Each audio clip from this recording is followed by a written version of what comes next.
¿Por qué Satanás luchó por el cuerpo de Moisés en la historia humana? Pocos personajes destacan tanto como Moisés. De príncipe a pastor, quien luego se convirtió en profeta desafiando un imperio, liderando una nación y convirtiéndose en el conducto de la ley divina que ha moldeado civilizaciones. Nacido en un mundo donde su simple aliento era un acto de rebeldía, Moisés emergió de las cañas del río Nilo, salvado de una muerte segura por la misma familia que intentó acabar con su vida. La historia de este hombre no es solo la de liberación y ley, sino también una envuelta en profundos misterios.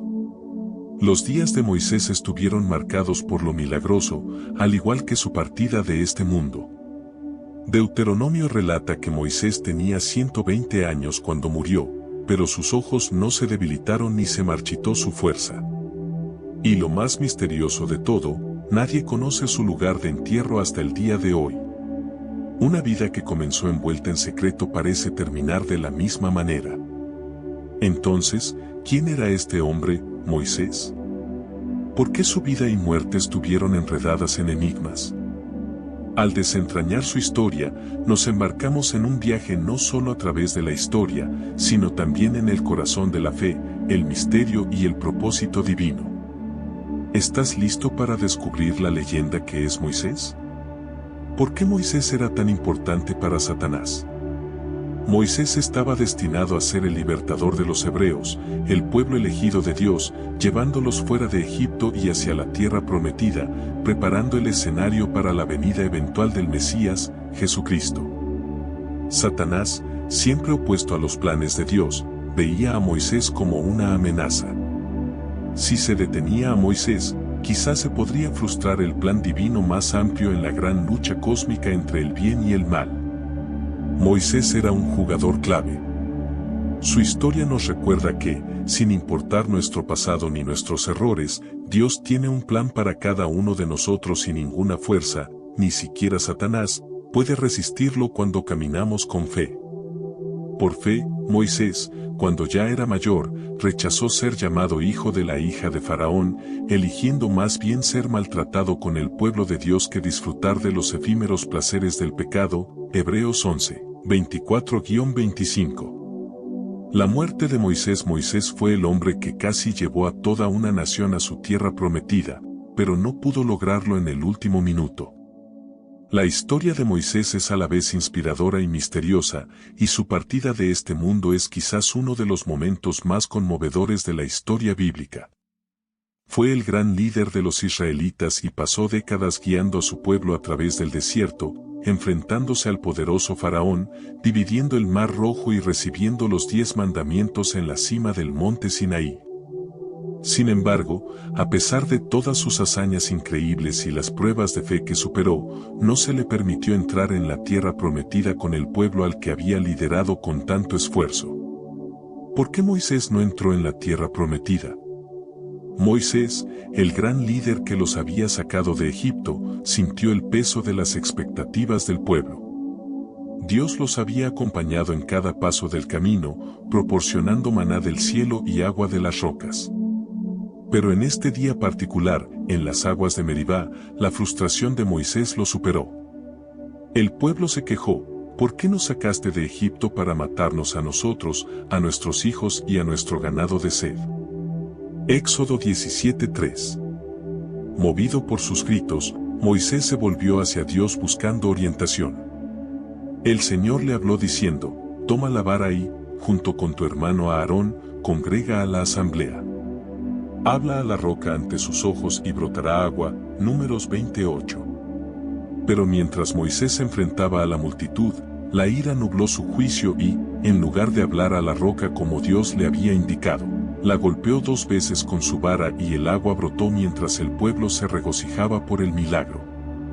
Sin embargo, la voz de Dios resonó en el oído de Moisés: porque no me tuviste fe para santificarme delante de los hijos de Israel, por eso no introducirás a esta comunidad en la tierra que les doy. Números 20:12.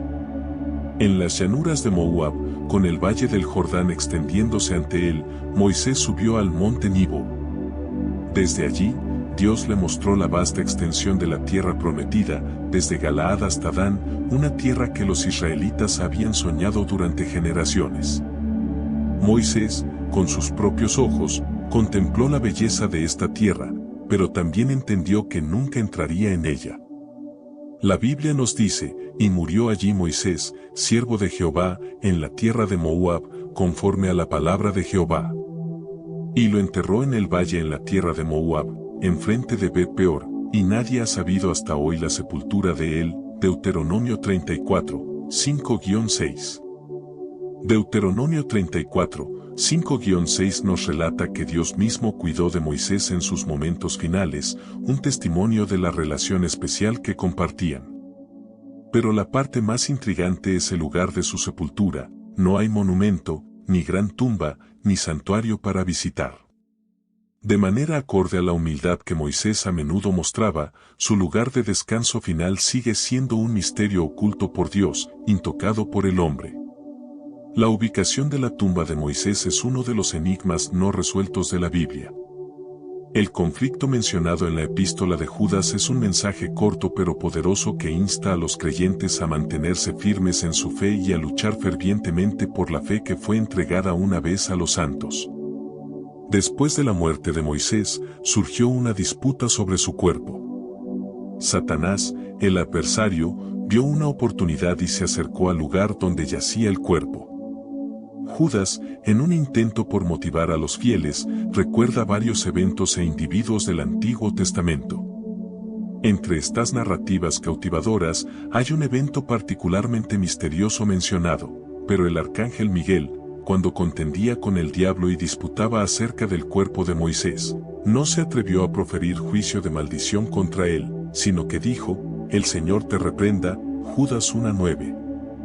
Aunque no conocemos las razones exactas por las cuales Satanás contendió por el cuerpo de Moisés, algunas interpretaciones pueden ser útiles.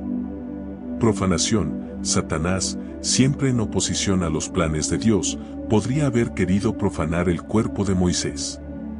De esta manera, no solo deshonraría el legado del gran profeta, sino también a Dios mismo. El simple acto de profanar lo que era sagrado para Dios sería una victoria simbólica para Satanás. Idolatría. Moisés era venerado por los israelitas. Satanás, astuto como siempre, pudo haber visto la oportunidad de convertir el cuerpo de Moisés en un objeto de idolatría. Haciendo que los israelitas trataran el cuerpo de Moisés como algo especial para adorar, los llevaría por un mal camino, alejándolos de Dios y haciéndoles adorar un simple objeto en lugar del Todopoderoso. Sin embargo, las intenciones de Satanás no pasaron desapercibidas. El arcángel Miguel, un poderoso guerrero de Dios, defensor de la voluntad de Dios y protector de los justos, se mantuvo en defensa del cuerpo de Moisés. Pero incluso ante un adversario tan poderoso, Miguel no recurrió a maldiciones ni discusiones insignificantes. En su lugar, respondió con una poderosa declaración que resaltaba la autoridad suprema de Dios. En esas pocas palabras, Miguel transmitió una profunda sabiduría, recordando a Satanás que no nos corresponde decidir o juzgar, sino a Dios. El destino del cuerpo de Moisés, como todas las cosas, descansaba en manos del Señor. La vida de Moisés nos enseña muchas cosas: fe, perseverancia, liderazgo y la intimidad de una relación con Dios. Pero su muerte nos recuerda que incluso los más grandes entre nosotros están en última instancia en las manos de Dios, y a veces los misterios que deja atrás son las lecciones más profundas de todas. La relación de Moisés con Dios fue extraordinariamente íntima. Esta cercanía es evidente en varios pasajes que mencionan la comunicación directa entre Moisés y el Señor, quien le hablaba cara a cara, como se habla con un amigo. Esto denota una relación directa y personal, diferente a la de cualquier otro profeta de su tiempo.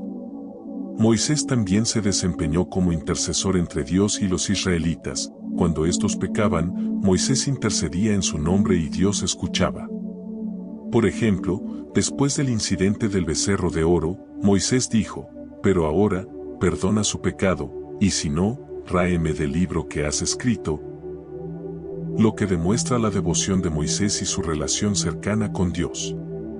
Además, hay un testimonio de la resurrección de Moisés, ya que aparece junto a Elías y Jesús durante la transfiguración, Mateo 17, 1, 3, lo que sugiere que fue elevado o traducido al cielo. Satanás podría haber querido evitar esto para obstaculizar el testimonio del poder de Dios sobre la muerte. Finalmente, Moisés representa la ley, y su cuerpo como símbolo habría sido un trofeo significativo para Satanás. Al reclamar el cuerpo de Moisés, Satanás podría haber intentado afirmar autoridad sobre la ley. El acusador, Satanás, como se le describe en Apocalipsis 12:10, podría haber intentado acusar a Moisés basándose en sus pecados, como cuando golpeó la roca o mató al egipcio, para reclamar su cuerpo. Sin embargo, es la gracia de Dios la que salva, no nuestra propia justicia. En otras palabras, la relación única de Moisés con Dios resaltó su importancia en el plan de Dios. La disputa por su cuerpo por parte de Satanás podría haber sido un intento de obstaculizar, desacreditar o reclamar una victoria simbólica contra los propósitos de Dios. El liderazgo de Moisés estuvo marcado por varias características clave. Fidelidad: Moisés siempre confió en la guía de Dios, incluso cuando se sentía inadecuado. Confiaba en el plan de Dios, a pesar de sus dudas, como cuando dijo: ¿quién soy yo para ir a Faraón y sacar a los hijos de Israel de Egipto? Éxodo 3:11. Humildad: a pesar de ser elegido por Dios, Moisés permaneció humilde. Números 12:3 nos dice: y el hombre Moisés era muy manso, más que todos los hombres que había sobre la faz de la tierra. Obediencia: Moisés siguió las instrucciones de Dios, incluso cuando eran desafiantes. Instituyó los 10 mandamientos y otras leyes según las directrices de Dios. El sólido liderazgo de Moisés y su estrecha relación con Dios lo convirtieron en una figura significativa en la narrativa bíblica. Satanás, como adversario de Dios y su pueblo, naturalmente buscaría oportunidades para desafiar o socavar los planes de Dios. La disputa por el cuerpo de Moisés puede verse como un desafío directo a la herencia e influencia de un líder tan crucial como Moisés. Moisés también demostró una fe inmensa a lo largo de su vida. Desde su elección de identificarse con los hebreos en lugar de la realeza egipcia hasta su confianza en Dios para dividir el Mar Rojo y proveer para los israelitas en el desierto, su fe era evidente. Oremos. Padre Celestial, venimos ante ti recordando la historia en la que el arcángel Miguel contendió con el diablo por el cuerpo de Moisés. Así como hay batallas invisibles en los reinos espirituales, te pedimos que nos fortalezcas en nuestra fe y confianza en tu soberanía. Ayúdanos a mantenernos alerta ante las artimañas del enemigo. En el nombre de Jesús, amén. Señor, reconocemos que muchos de nosotros enfrentamos luchas y desafíos ocultos en nuestra vida diaria. Sabemos, oh Dios, que el enemigo busca robar, matar y destruir, pero también descansamos en la seguridad de que viniste para darnos vida y vida en abundancia, Juan 10:10. Oramos por fuerza para mantenernos firmes contra los adversarios y tentaciones que se presentan en nuestro camino. Permítenos recordar que el que está en nosotros es más grande que el que está en el mundo, 1 Juan 4:4. Guarda nuestros corazones y mentes en Cristo Jesús y permítenos estar siempre arraigados en tu palabra y tu verdad. Pedimos tu protección sobre nuestras vidas, nuestras familias y nuestras comunidades, ya que el enemigo busca reclamar lo que te pertenece. Ayúdanos a recordar la victoria que tenemos en Cristo en momentos de duda y debilidad. Ayúdanos a ejercer la autoridad que tenemos en ti. Sometemos nuestras ansiedades, miedos e incertidumbres a ti, confiando en que estás trabajando todas las cosas juntas para nuestro bien. En el poderoso nombre de Jesucristo, nuestro Salvador, oramos. Amén.